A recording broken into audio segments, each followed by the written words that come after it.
Predicación del Evangelio a todas las naciones.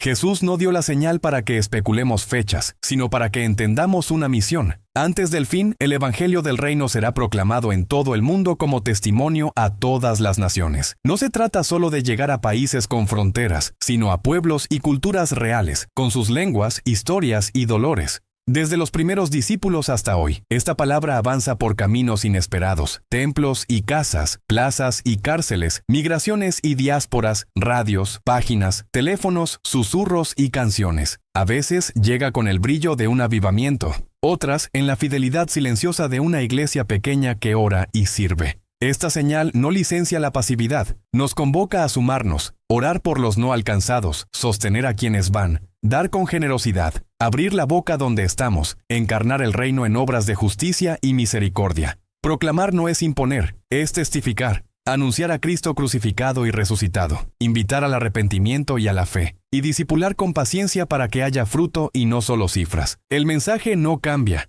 los medios se multiplican, la urgencia no es pánico, es amor. Cuando el Evangelio atraviesa barreras de idioma, prejuicio y comodidad, esta señal se cumple delante de nuestros ojos, y mientras algunos endurecen, muchos escuchan por primera vez que no están lejos de Dios. Hasta que el último pueblo oiga, esta será nuestra tarea, sembrar con lágrimas y esperanza, sabiendo que el Rey volverá y no tardará. Engaño religioso, falsos cristos y falsos profeta. El engaño religioso no llega gritando su nombre, llega disfrazado de luz, usando lenguaje piadoso y promesas que acarician el ego. Falsos cristos y falsos profetas levantan su propia marca, piden lealtad a su persona y desplazan el centro del Evangelio. Hablan de poder sin cruz, de prosperidad sin arrepentimiento, de experiencia sin obediencia. Pueden mostrar señales y palabras, pero su mensaje, cuando se quita el brillo, pone al yo en el trono. La Escritura advierte que muchos seguirán a voces así porque ofrecen atajos. Éxito rápido, espiritualidad sin costo, libertad sin santidad. El discernimiento no se mide por lo espectacular, sino por la fidelidad al Cristo bíblico. Pregunta siempre, ¿este mensaje confiesa a Jesús como Señor crucificado y resucitado? ¿Llama a arrepentirse del pecado o lo minimiza? ¿Exalta la gracia de Dios o la autosuperación? Mira también el fruto del mensajero: carácter humilde, transparencia con el dinero, vida sometida a corrección, amor por la iglesia real y no solo por la audiencia. El lobo se reconoce en su apetito, codicia, manipulación, culto a la personalidad y alergia a rendir cuentas. La respuesta no es vivir con paranoia, sino con Biblia abierta y corazón enseñable. Vuelve al texto completo y no a frases sueltas. Ora pidiendo sabiduría, contrasta todo en comunidad y no corras detrás de cada nueva revelación. El buen pastor no confunde a sus ovejas, su voz llama a la verdad, a la cruz y a la vida nueva. Si una voz te empuja a idolatrar a un hombre, negociar con la conciencia o desobedecer la palabra, no es guía del cielo. Quédate con Cristo, y las imitaciones pierden su encanto. Guerras, rumores, terremotos, hambres y pestes. Jesús advirtió que oiríamos de guerras y rumores de guerras, y que habría terremotos, hambres y pestes en diversos lugares. Pero también dijo, no os turbéis, todavía no es el fin. Todo esto es el principio de dolores, como las primeras contracciones que anuncian un parto sin ser aún el parto mismo. Por eso no todo titular apocalíptico es una señal definitiva, ni cada crisis global autoriza el pánico o la especulación. Estos sacudones exponen nuestra fragilidad, derriban ídolos de seguridad y confort, y abren espacio para una compasión más honda. La respuesta del discípulo no es el miedo, sino la fidelidad, amor que no se enfría, oración por autoridades y víctimas, servicio práctico a los que sufren, generosidad frente al hambre, cuidado ante la enfermedad, y un testimonio claro del príncipe de paz. La creación gime, y en ese gemido la iglesia está llamada a ser refugio, abrir la casa al extranjero, consolar a los que lloran, defender al débil, compartir pan y esperanza. Evita el sensacionalismo y vuelve al llamado sencillo y poderoso de Jesús. Velar, perseverar, mantener la lámpara con aceite. Los dolores pueden intensificarse, pero también lo hace nuestra certeza. El Señor no ha perdido el control. Su evangelio sigue avanzando, y nada podrá separarnos del amor de Cristo mientras esperamos su regreso. Persecución y enfriamiento del amor, apostasia.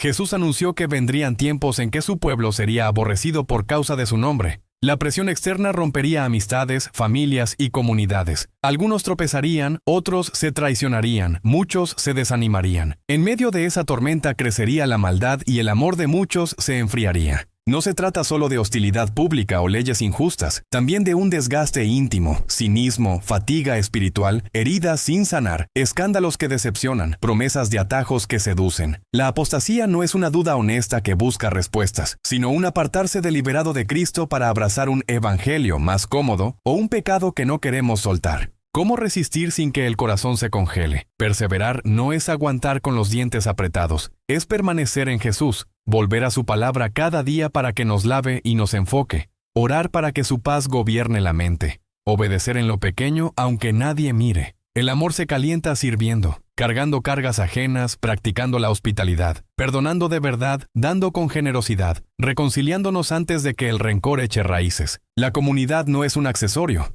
Es horno donde Dios mantiene vivo el fuego. Exhortarnos, consolarnos, corregirnos con mansedumbre. Cierra la puerta a la amargura y a los ciclos de indignación que solo alimentan el resentimiento. Abre espacio al espíritu que derrama el amor de Dios en el corazón. La Biblia no niega la persecución ni el enfriamiento del amor. Señala un camino en medio de ambos. El que persevere hasta el fin será salvo. Cuando la presión aumenta, Dios purifica a su iglesia. Separa lo superficial de lo verdadero y hace brillar a los que le pertenecen. No estamos a la deriva. El buen pastor guarda a los suyos, mantén la lámpara con aceite, y aunque el odio arrecie, el amor no se apagará.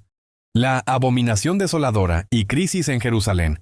Cuando Jesús habló de la abominación desoladora, tomó un lenguaje de Daniel para alertar a sus discípulos. Algo profanador aparecerá en el lugar santo y desencadenará una crisis sin precedentes. A lo largo de la historia, creyentes han visto anticipos de esto. Desde profanaciones antiguas hasta la destrucción de Jerusalén en el año 70, cuando la ciudad fue rodeada por ejércitos y el templo quedó arrasado. Pero las palabras del Señor también miran más allá, hacia un escenario futuro de gran angustia. No todo detalle está claro. ¿Qué significa exactamente lugar santo? ¿Cómo se manifiesta la profanación? ¿Quién la ejecuta? Pero la señal no fue dada para saciar curiosidad, sino para activar obediencia. Cuando vean, entonces huyan. El llamado es práctico y urgente.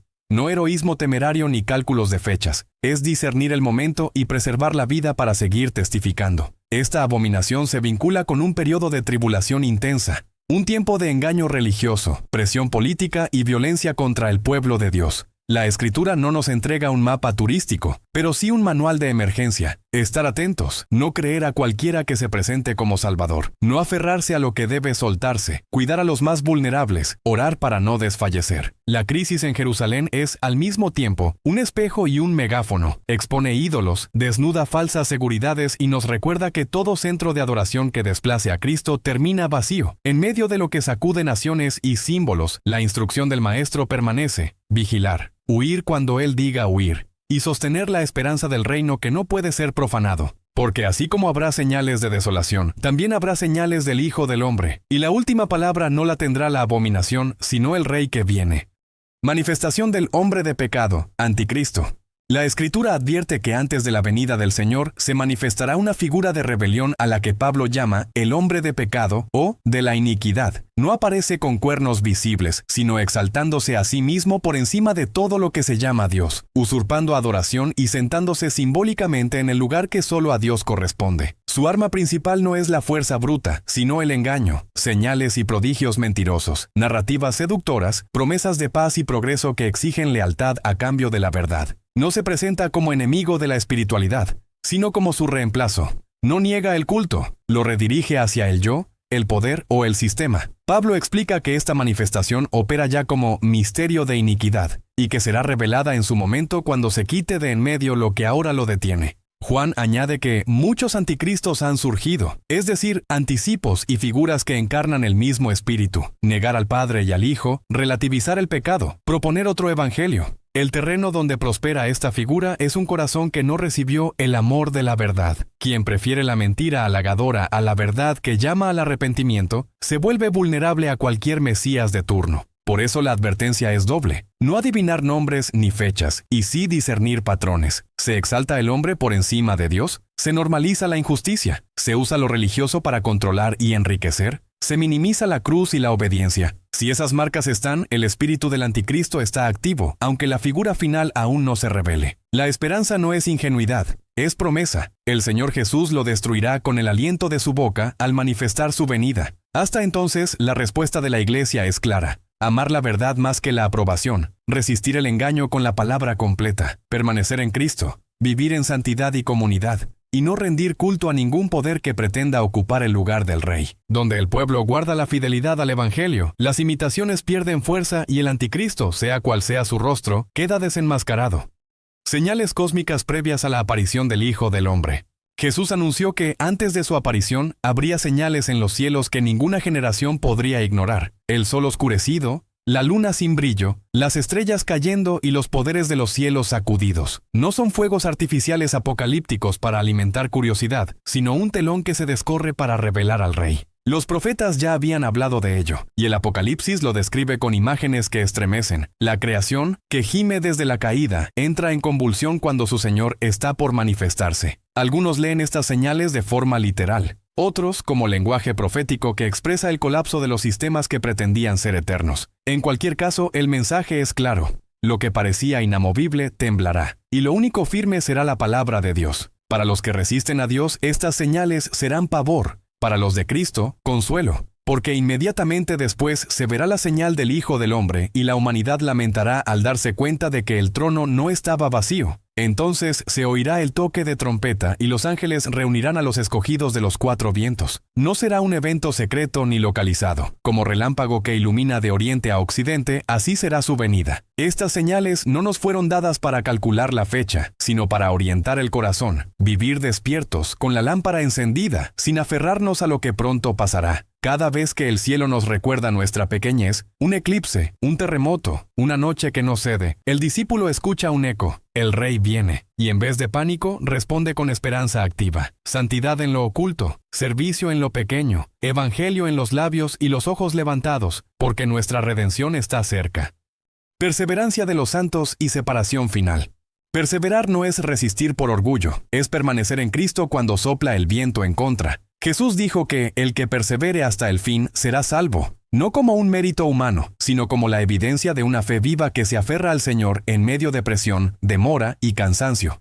La perseverancia se alimenta de palabra y oración, se protege en comunidad, se purifica en la prueba y se expresa en obediencia cotidiana. Como las vírgenes prudentes, mantiene aceite en la lámpara, intimidad con Dios, arrepentimiento real, amor que sirve, esperanza que no se rinde. No se mide por emociones intensas, sino por una lealtad que sigue diciendo sí a Jesús cuando nadie aplaude. Al final habrá separación, no por etiquetas religiosas ni por apariencias, sino por fruto y pertenencia. El pastor distinguirá entre ovejas y cabritos, el dueño entre trigo y cizaña. Unos habrán usado el nombre de Cristo para su propio proyecto, otros, en silencio, le habrán pertenecido de veras. La justicia de Dios no se equivocará, lo oculto saldrá a la luz, lo torcido no quedará sin respuesta, y la fidelidad, aun la más pequeña, será honrada. Para los suyos, ese día no será terror, sino alivio. Serán recogidos desde los 4 vientos, revestidos de gloria, y oirán la voz que toda alma ansía: bien, siervo bueno y fiel.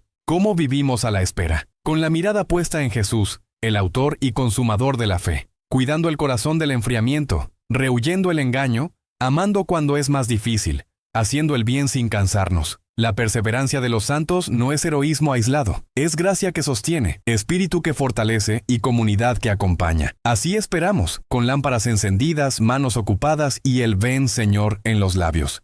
Y eso es todo por este recorrido por las señales que deben ocurrir antes del regreso de Jesús. Si te gustó este contenido, dale a me gusta, suscríbete y activa la campanita. Cuéntanos en los comentarios, ¿qué señal te impactó más y qué practicarás esta semana para mantener tu lámpara encendida? Ahora da el siguiente paso. Mira nuestro video. Todos los seres misteriosos de la Biblia explicados en 12 minutos. Toca la tarjeta que aparecerá en la pantalla o el primer enlace en la descripción.